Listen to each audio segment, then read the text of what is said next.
Programa Outras Palavras, um oferecimento Sindiúti MG, Sindicato Único dos Trabalhadores em Educação de Minas Gerais. Olá, veja no programa de hoje. No mês em que comemoramos o Dia do Educador, saiba como está a realidade deste profissional. Este é o nosso assunto no Educação em Debate. Mais um choque de realidade nas escolas estaduais mineiras. Como anda a realidade do profissional da educação? Sobre este assunto, a coordenadora-geral do Sindiúti, professora Beatriz Cerqueira, conversa com a professora da Rede Pública, Jussara Bueno de Queiroz Pasqualino, pesquisadora do Centro de Apoio da Educação à Distância da UFMG.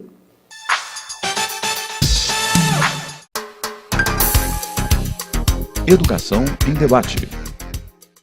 No mês em que comemoramos o Dia do Professor, que para a gente é o Dia do Educador, nós fazemos um convite à sociedade a refletir sobre a realidade desse profissional que é tão importante para a sociedade, mas que sofre tanto.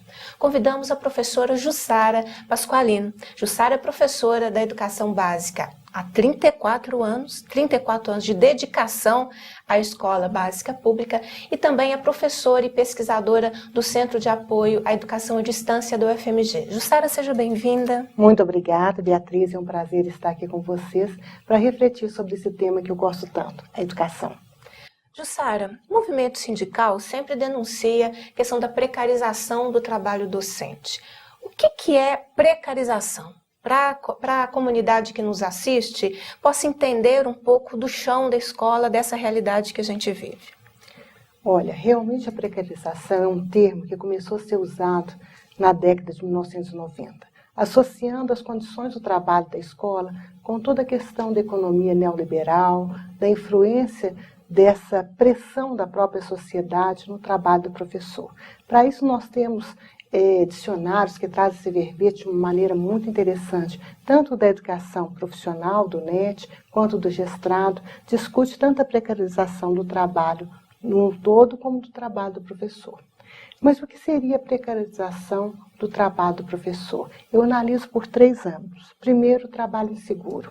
O professor, se eu for pensar na condição desse contrato, desse professor que fica volátil, que fica sem uma consistência do seu trabalho, com a garantia mesmo dos direitos trabalhistas, é um trabalho inseguro.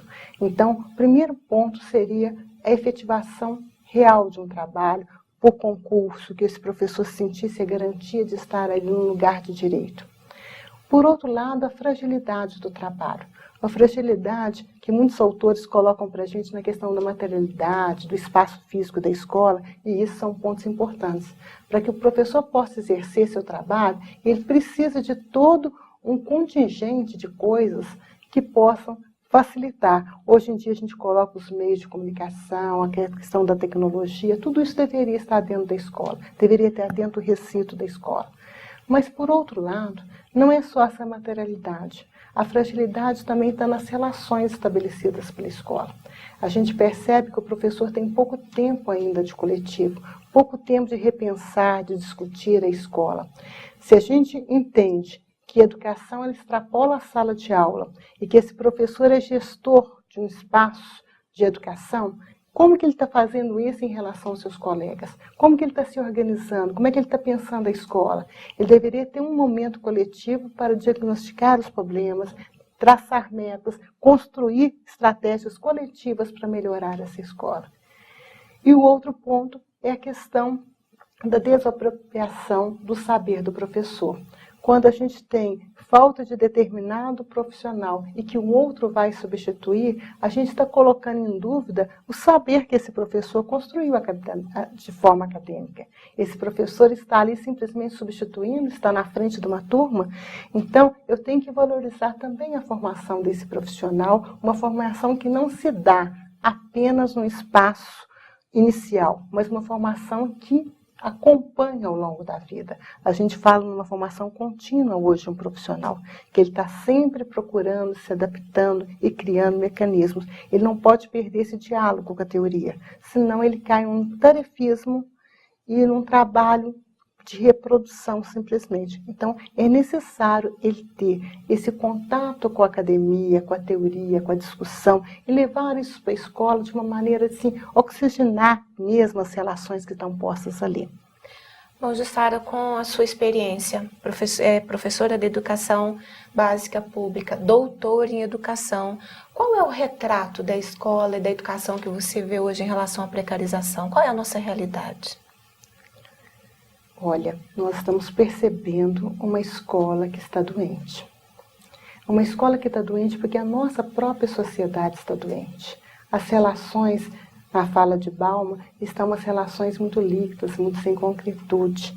E na perspectiva de um autor também que eu gosto muito, que é Humberto Maturana, que é um neurobiólogo Santiago do Chile, ele vem falar para a gente que a sociedade está doente, está patológica. Na visão desse autor, a escola também está doente. Falta ali o que ele chama de amor. Amor, para Humberto Maturana, é o respeito ao outro como legítimo outro na relação. O que a gente percebe é o seguinte: um professor chega, ele geralmente fica com as turmas mais difíceis, com o horário pior, e ele não recebe o apoio nem dos seus próprios colegas. Esse profissional que chega na escola deveria ter uma supervisão de todo o trabalho, até que ele pudesse caminhar mais com desenvoltura, aprender a ser professor sendo professor. Então a gente percebe que a escola está doente nas suas relações, da forma como é que estão estabelecidas. Há uma falta de respeito, porque houve mudança nas relações. O alunado hoje não respeita mais o profissional, o professor, pelos saberes desse professor. Ele questiona o tempo todo. Então esse professor, ele está num deslugar. Ele sente, de certa forma, um pouco ameaçado desse lugar. E o que o professor tem muito medo da palavra erro. Nós, na condição de professores, nós vamos errar.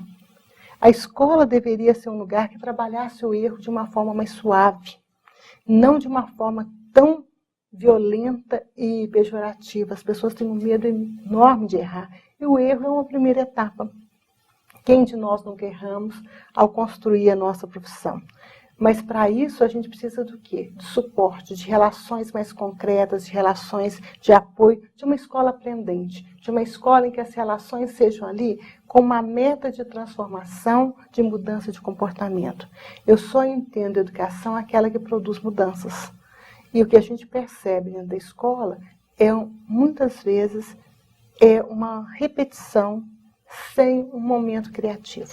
Jussara, mas essa realidade não é também consequência de políticas de gestão? Por exemplo, em Minas, nos últimos 10 anos, se instituiu uma política da responsabilização do professor.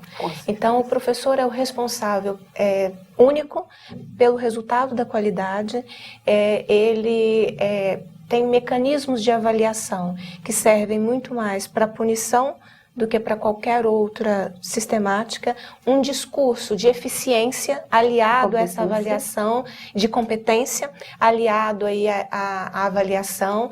E se a gente questiona, é o professor que tem medo, que não quer ser avaliado, quando na verdade a gente questiona esse procedimento que hoje nos é imposto. Isso tudo também não é resultado de uma política do governo? Não é o próprio governo o gestor dessa situação que hoje está na escola? Com certeza. Você traz aqui para um outro aspecto que eu discuto, tanto a questão da política micro, que é da própria instituição, como ela está organizada, como é que ela favorece, mas isso não tem como eu desassociar de uma política macro. A forma como a política tem trazido a figura do professor como culpado de tudo é realmente um fator de adoecimento. Esse professor já sente assim: eu não tenho a capacidade de. Ele vai para a escola, se a escola está com a nota do IDEB baixa, esse professor já se sente desmotivado, já se sente desvalorizado o seu trabalho. A gente percebe que cada vez as cobranças em cima desse professor têm ficado mais fortes. A própria forma em que a mídia tem colocado o professor como aquele profissional irresponsável, que falta ao trabalho, que não atende às demandas dos seus alunos, que não consegue o aproveitamento esperado, Tudo isso mostra em que a educação coloca a figura do professor, desse profissional, como culpado de tudo. Então, eu vejo que nós tivemos, desde a década de 90, essa responsabilização do trabalho do professor. De forma mais efetiva, eu estou vendo estender essa culpa agora para o gestor escolar. Então, agora é uma figura nomeada, é o gestor que não deu conta de modificar a escola. E aí a sua pergunta é muito precisa, porque eu saio do micro da escola e transcendo uma política maior que cobra desse gestor um aparato que ele não tem de ação. Há uma expressão usada por João Barroso, um professor de Lisboa, que ele coloca que o gestor ele tem mão de ferro e luva de pelica. Quer dizer, ele já tem todas as normas que vêm de fora e ele tenta amenizar com uma luva de pelica. Então, são esses confrontos entre a política macro e a política micro que interferem realmente na dinâmica e no dinamismo da escola, muitas vezes levando a esse adoecimento. Continuamos essa conversa no próximo programa. De Brasília, as notícias da CNTE. Momento CNTE. Educador ensina, mas aprende, e aluno também. No ambiente escolar, essa relação entre professores, funcionários e estudantes revela que o processo de ensino e aprendizagem é uma troca de experiências muito rica e importante, que vai além do currículo. Por isso, a Confederação Nacional dos Trabalhadores em Educação, CNTE, resolveu homenagear a categoria no mês de outubro, com uma campanha nas redes sociais. Com a hashtag Ensina e Aprende, usuários do Facebook postaram selfies de alunos, professores e funcionários de escola. As fotografias foram para o site da campanha Educação Pública Eu Apoio. A ideia é valorizar o papel do educador na vida do estudante, promovendo o reconhecimento do trabalhador em educação, que na rede pública enfrenta o amplo descumprimento da lei do piso do magistério e péssimas condições de trabalho nas escolas, mas ainda assim luta diariamente para garantir que a educação básica dê o salto de qualidade que a sociedade tanto espera. A recente pesquisa da OCDE, Organização para a Cooperação e o Desenvolvimento Econômico, mostra que o Brasil ocupa a penúltima posição em investimento por estudante e média salarial dos professores no nível básico de ensino, entre 35 países pesquisados. O salário dos professores brasileiros corresponde a 1/3 da remuneração de europeus, japoneses, sul-coreanos e norte-americanos. O estudo revelou que as professoras e os professores brasileiros estão entre os que mais trabalham no mundo. A múltipla jornada, necessária para complementar a renda familiar dos professores, atinge quase 30% da categoria, comprometendo a qualidade do trabalho escolar e a saúde dos profissionais. O trabalho em sala de aula no Brasil gira em torno de 25 horas semanais, contra a média de 19 horas nos países entrevistados.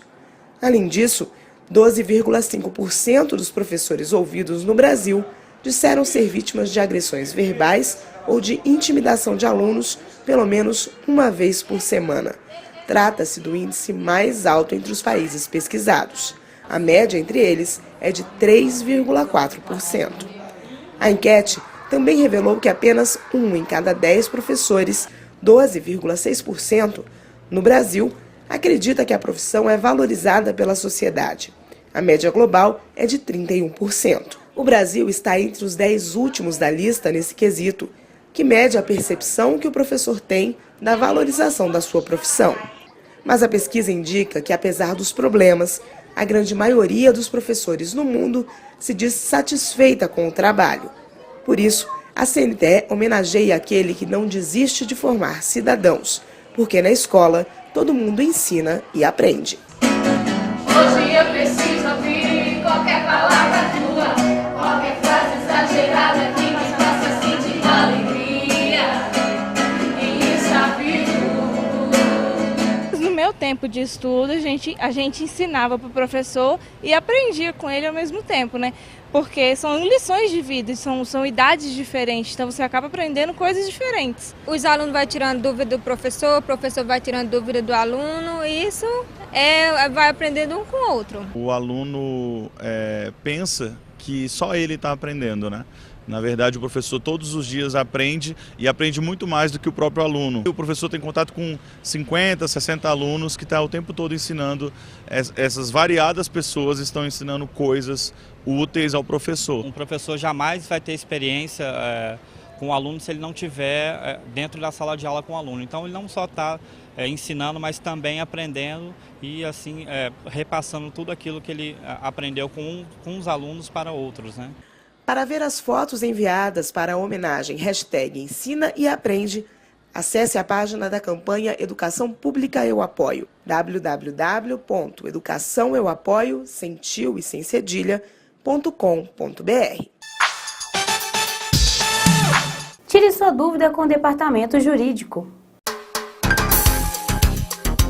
Tira dúvidas. Eu protocolei um pedido de cópia da minha pasta de aposentadoria e até hoje a Superintendência Regional de Ensino não me forneceu a documentação. Como faço? Nesse caso, o servidor poderá ajuizar uma ação para que o Estado seja obrigado a exibir os seus documentos. A administração pública, ela tem o dever de fornecer todas as informações que são requisitadas pelos seus servidores ou cidadãos, de acordo com o artigo 5º, inciso 34 da nossa Constituição Federal. Para a ação, precisamos que o servidor nos encaminhe o seu pedido ou o seu requerimento devidamente protocolizado, procuração e declaração devidamente assinados e as cópias dos seus documentos pessoais. Mais um choque de realidade da educação pública em Minas Gerais.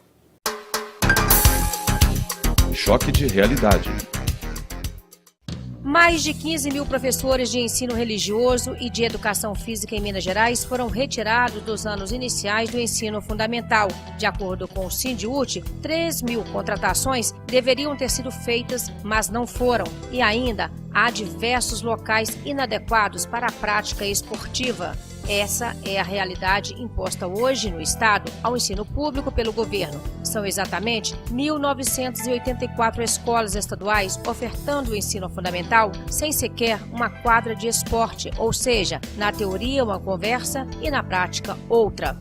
O aluno, ao chegar à escola nos anos iniciais, isto é, no momento mais importante de sua formação, encontra um professor sem qualificação específica na área da educação física, uma situação desgastante para o educador e altamente prejudicial ao aluno.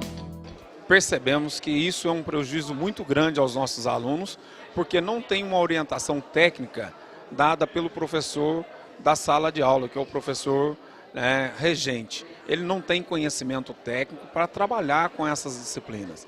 Apesar de que o governo de Minas faz com que ele receba um pouco mais de salário com essa atitude, mas esse trabalho não é da pauta do professor regente. Esse trabalho é da pauta do professor formado em educação física especificamente. Ele tem uma formação específica para trabalhar com essa atividade na escola, conforme permite a lei. A LDB, a Lei 9493, da LDB/96, diz que tem que ser ministrada por profissional da educação física. Então a educação física de 1º ao 5º ano em Minas Gerais está prejudicada. Os pais, os alunos, a educação de modo geral está sendo prejudicada.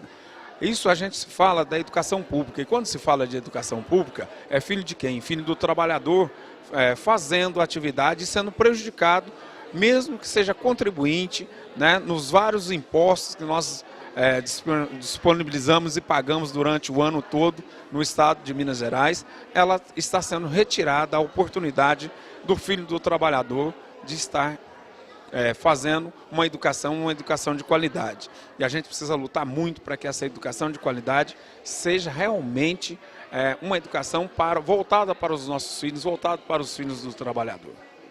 O professor de educação física, ele planeja a aula de acordo com a necessidade dos alunos. Como a educação física foi retirada da grade curricular, há um prejuízo muito grande na área afetiva, cognitiva desses alunos. E hoje tem aí os jogos escolares e Como que o aluno pode participar desses jogos escolares, sendo que ele não foi trabalhado a base lá na educação física, na educação infantil. Então, ao meu ver, isso foi um prejuízo muito grande e isso tem que ser revisto e a educação física precisa voltar para a grade curricular dos anos iniciais. A educação física escolar na fase inicial é de sua importância, pois é nela que os alunos vão adquirir todas as partes coordenativas, física, motora. É lá que a gente encontra que o aluno tem, a gente vai diagnosticar se o aluno tem uma atrofia muscular, tem um desequilíbrio. Aí nós temos a função de intervir e também na educação física dos anos iniciais, que os alunos aprendem as práticas esportivas. É de lá que saem os atletas do futuro. Já que estamos falando em Olimpíada, Copa do Mundo, o Brasil vai se organizar, né? Os 2 maiores eventos do mundo no momento. E eles estão nadando contra a maré. Estão coibindo o direito da criança de ter aula de educação física com um profissional capacitado. Isso eles estão em conta, enquanto que a China investiu, a China realizou eventos, realizou cursos. Quem assistiu o Jornal Nacional na época, todas as notícias, o que eles estavam fazendo? Nas praças tinha prática esportiva para as crianças, prática coordenativa, relaxamento, alongamento. As modalidades em si, eles exemplificaram, enquanto que em Minas não, estão coibindo, isso contra o esporte para as crianças. O governo está estagnado, falar em educação, que é sua importância deles investirem, estão investindo. Não investem em políticas públicas, não investem em educação, não investem em saúde. Imagina uma criança dentro de casa sem fazer nada, vai fazer o quê? Vai para a rua mexer com droga, mexer com violência, vida susceptível a tudo isso, enquanto que na escola, com um profissional da educação responsável, ele estaria sim adquirindo experiências e crescendo, melhorando a sua qualidade de vida e tendo um bom crescimento e desenvolvimento humano e com bom acompanhamento, que é o profissional.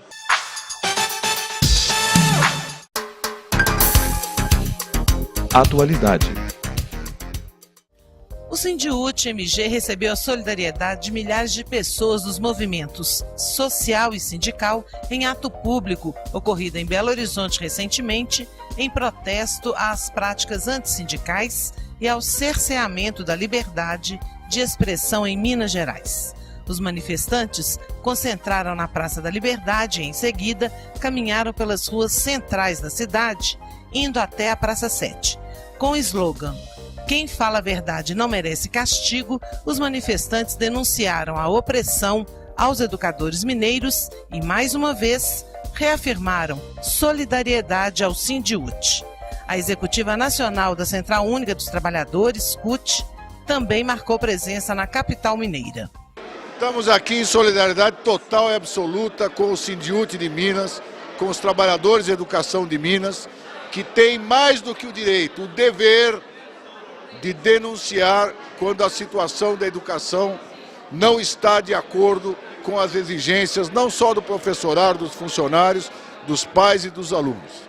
Isso se faz diante de qualquer situação, diante de qualquer governo, independentemente da cor política, quem quer que esteja no governo estadual.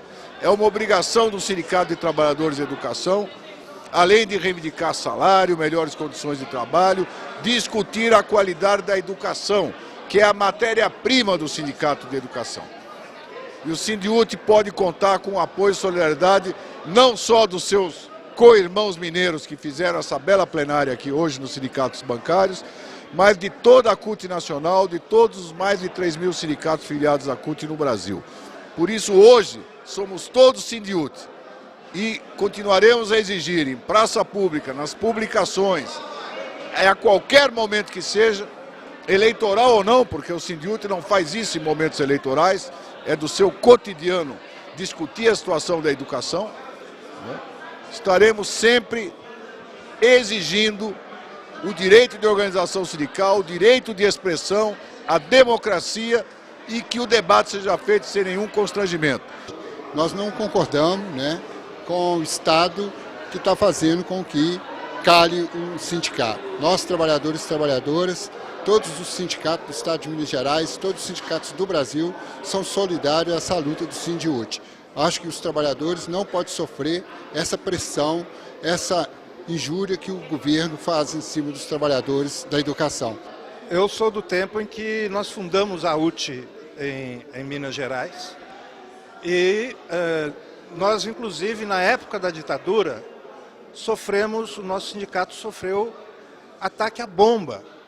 Muitos dirigentes presos, mas em tese se justificava porque era um regime ditatorial e não permitia qualquer tipo de manifestação.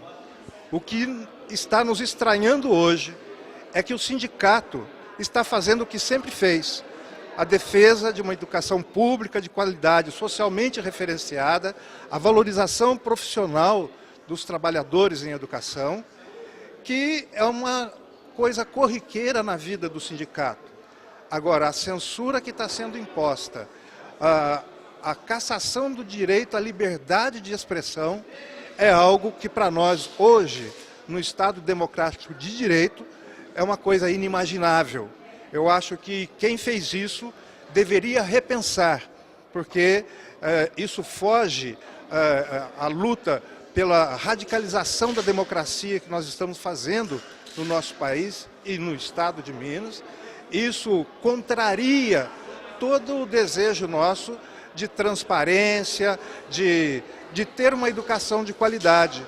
E, sem dúvida nenhuma, interfere na organização dos trabalhadores, que só querem dizer para a sociedade aquilo que a educação pública mineira está passando e não deveria passar. Por isso que movimentos sociais, o movimento sindical como um todo, estão dizendo para nós, trabalhadores em educação e a própria Central Única dos Trabalhadores, somos todos Sindiúte. E isso, sem dúvida nenhuma, vai ter que retroceder, porque nós também já vamos denunciar essa situação em nível internacional e eu sei como funciona o Comitê de Normas e como que isso é propagado pelo mundo inteiro. Então, é uma ação muito importante que está sendo feita aqui, mas a gente acredita que essa situação não pode prevalecer em Minas Gerais, porque o próprio lema de Minas Gerais diz liberdade ainda que tardia. No momento, o CUT Minas acompanha as principais lutas dos trabalhadores em defesa de seus direitos. Momento CUT Minas. A CUT tem ação para promover mais trabalhos para os jovens? Na verdade, a principal proposta da CUT hoje vai no sentido não de promover mais empregos, e sim de promover melhores empregos para a juventude. O problema é que a juventude já trabalha muito e não consegue conciliar trabalho com estudo. Precisamos de melhores empregos, menos precarizados e com mais garantias de direitos.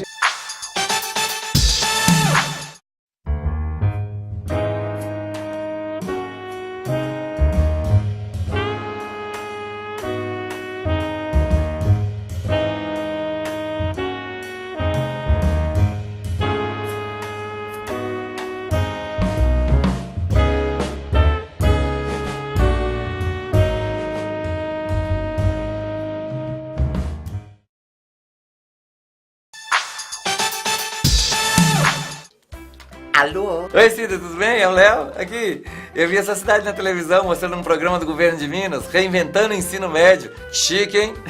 Mas a realidade as propagandas não mostram. Esse sexto horário tem deixado todo mundo nervoso. E falta reforço na merenda, falta transporte. E as salas de aula estão lotadas, parecendo lata de sardinha. Nossa, Cida, mas isso é muito grave. O pior você não sabe. É que o menino estuda, mas não vai ter diploma profissionalizante. Essa área de empregabilidade que eles estão inventando aí é só para inglês ver. Cida, eu fiquei sabendo que tá faltando 1 milhão de vagas no ensino médio e o governo ainda tá fechando o noturno. Isso é verdade? Sim, essa é a triste realidade das escolas estaduais por aqui. Não deixe que a educação em Minas se transforme em uma piada de mau gosto. Professores, protetores das crianças do meu país, eu gostaria de um discurso bem mais feliz, porque tudo é educação, é matéria de todo tempo.